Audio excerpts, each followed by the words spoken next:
जिन मुख्यमंत्री साहब के लिए कहा जाता है कि इनका घोटालों से और परिवारवाद से दूर दूर तक कोई रिश्ता नहीं है, उन्हीं मुख्यमंत्री साहब की कारस्तानी है कि 9 बार विधायक रह चुके स्वर्गीय महावीर चौधरी साहब के बेटे अशोक चौधरी को वो जदयू में ले आए, मंत्री पद भी दे दिए और इस चुनाव में तो चुनाव ना लड़कर भी अशोक साहब मंत्री बन गए हैं।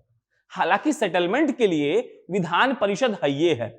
जिस दलित कार्ड का उपयोग करके अशोक चौधरी कभी सोनिया गांधी और राहुल गांधी पर ताना कसते हैं तो कभी तेजस्वी यादव पर केस करने की धमकी देते हैं, उनसे अगर कोई मिले तो मेरा यह सवाल पहुंचा दे कि साहब, जिस पार्टी ने आपको इतना कुछ दिया उस पार्टी को छोड़कर अपना सुख भोगने के लिए दूसरी पार्टी ज्वाइन करने का यह तरीका, नायाब तरीका कह लीजिए, कहां से ढूंढ लिया आपने। और अब नमस्कार, मेरा नाम प्रशांत राय है और आप जनता जंक्शन की स्पेशल सीरीज मंत्रिमंडल देख रहे हैं, जिसमें आज बात होगी बिहार के नए नवेले भवन निर्माण और समाज कल्याण विभाग के मंत्री श्रीमान अशोक चौधरी जी की।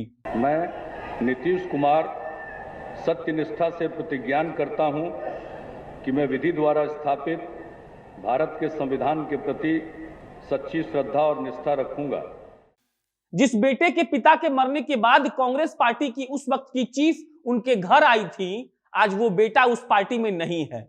अब आसान भाषा में समझ लीजिए, जब अशोक चौधरी के पिता स्वर्गीय महावीर चौधरी जी का निधन हुआ था तब सोनिया गांधी उनके घर गई थी अशोक चौधरी के। पटना के आवास पर उन्होंने श्रद्धांजलि अर्पित की, लेकिन आज वही अशोक चौधरी जिन्होंने अपनी राजनीति का पहला अनुभव 2000 सन में बरबीघा सीट से कांग्रेस की टिकट पर लड़ा था, जीता भी था, आज उस पार्टी में वो नहीं है। ये सब इतने अच्छे से इसीलिए बता रहे हैं क्योंकि आपको मालूम पड़ जाए कि इन नेताओं का कोई धर्म, कोई विचारधारा नहीं होता। सत्ता के सुख के लिए ये किसी भी पार्टी को ज्वाइन कर सकते हैं, कहीं भी मंत्री बन सकते हैं, मंच पर चढ़कर किसी भी नेता के जिंदाबाद का नारा लगा सकते हैं। इनका मकसद सिर्फ एक होता है, कुर्सी।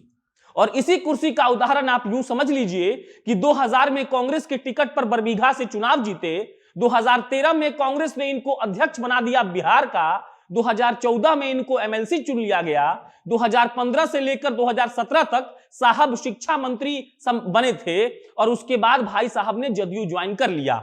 जदयू ज्वाइन करते ही वो मंत्री बन गए और तब उनको मंत्रालय मिला भवन निर्माण का। अब इसी पर हम पूछ लेंगे कि एक आदमी जब शिक्षा मंत्रालय संभाल रहा था तो उसको शिक्षा के बारे में पता था, उस आदमी को भवन निर्माण का मंत्री बना दिया गया तो उसको भवन निर्माण के बारे में पता हो गया। उसको कल नीतीश जी जानवर का मंत्रालय दे देंगे तो वो कुत्ता का विशेषज्ञ हो जाएगा, और परसों बिजली का मंत्रालय दे दिया जाएगा तो उसको इलेक्ट्रॉन, प्रोटॉन, न्यूट्रॉन का पूरा परम ज्ञान हासिल हो जाएगा। क्यों नेताजी लोग ठीक बोल रहे हैं ना। तो मिला जुलाकर अशोक चौधरी साहब का परिचय यही है कि वो महावीर चौधरी जी के बेटे हैं। एक परिचय यह भी है कि कांग्रेस ने उनको अपनी पार्टी से इसीलिए निकाल दिया था क्योंकि ऐसा माना जा रहा था कि अशोक चौधरी बिहार कांग्रेस को संभाल नहीं पा रहे थे। लेकिन साथ में एक सच यह भी है कि उनके बिहार के महामहिम बनने के बाद बिहार से साफ हो चुकी कांग्रेस में एक वक्त जान उन्होंने ही फूका था। 27 सीट जब कांग्रेस ने लाया था तब इस बात की चर्चा जोरों पर थी कि अशोक चौधरी ने कांग्रेस को एक नई तरीके से संजीवनी बूटी दिया है।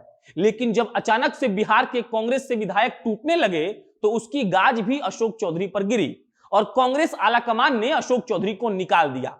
और इसके बाद अशोक चौधरी ने ताबड़तोड़ ये आरोप लगाए कि वो दलित हैं, इसीलिए उनको कांग्रेस के नेता साइडलाइन कर रहे हैं। इसमें कितना सच है ये हमें नहीं पता, लेकिन इतना तो पता है कि जिसके पिता 9 बार विधायक रह चुके हैं, बेटा खुद किसी पार्टी को लीड कर चुका है, तो जात वाले पैमाने से तो उनको उठ ही जाना चाहिए था। बाकी जब वो 3 और एमएलसी के साथ जदयू में शामिल हुए थे तब नीतीश कुमार ने उनको खुले बाहों से अपना लिया था। अपनाने की एक वजह यह भी थी कि अशोक जी के पास अच्छा खासा अनुभव था, वो अनुभव जो जदयू के काम आ सकता था, और इसीलिए उन्हें भवन निर्माण मंत्री भी बना दिया गया। उनका कार्यकाल इस साल ही खत्म हुआ है और अब जब उन्हें मंत्री का पद मिला है तो आप ये सोच सकते हैं कि उन्हें फिर से एमएलसी बना दिया जाएगा। मंत्री पद मिलने के साथ साथ वो फिलहाल जदयू के कार्यकारी अध्यक्ष भी हैं। उनकी महत्ता को नीतीश कुमार इस तरीके से परिभाषित करते हैं कि अपनी वर्चुअल रैली में वो अपने मंच पर अशोक चौधरी को जगह देते हैं। इसकी एक वजह यह भी है कि श्याम रजक के पार्टी छोड़ देने के बाद अब जदयू दलित चेहरा के रूप में अशोक चौधरी पर निर्भर है। कांग्रेस से लगाव उनको खास अनुभव दे चुका है और इसीलिए उनको खूब भाव मिल रहा है। इस बात को बिल्कुल नहीं भूलनी चाहिए कि कांग्रेस ने उन पर इस बात का आरोप लगाया था कि वो अंदर ही अंदर पार्टी को तोड़ रहे थे। पता नहीं जदयू के साथ उनका क्या सीन है, लेकिन आपदा में अवसर खोज लेने वालों में से तो वो हैं, अवसरवादी भी हैं, लेकिन फिर भी अशोक चौधरी सब कुछ करके भी सफल हैं। मंत्री पद भी है, कार्यकारी अध्यक्ष भी बना दिए गए हैं और अब 6 महीने के भीतर उनको एमएलसी बना दिया जाएगा। भवन निर्माण के क्षेत्र में अशोक चौधरी क्या करेंगे ये तो भगवान ही जानते हैं, क्योंकि हमारे बिहार में ना भवन है, मंत्री तो है, लेकिन किस काम के हैं इससे तो आप सब अवगत है ही हैं। इस एपिसोड की समाप्ति यही होती है। बचे हैं अभी 11 और एपिसोड, जिसमें 11 बने उन मंत्रियों के बारे में आपको हम विस्तार से बताएंगे। आप जनता जंक्शन देखते रहिए। मेरा नाम प्रशांत राय है, कैमरे के पीछे अंकित शर्मा खड़े हैं। बहुत बहुत धन्यवाद।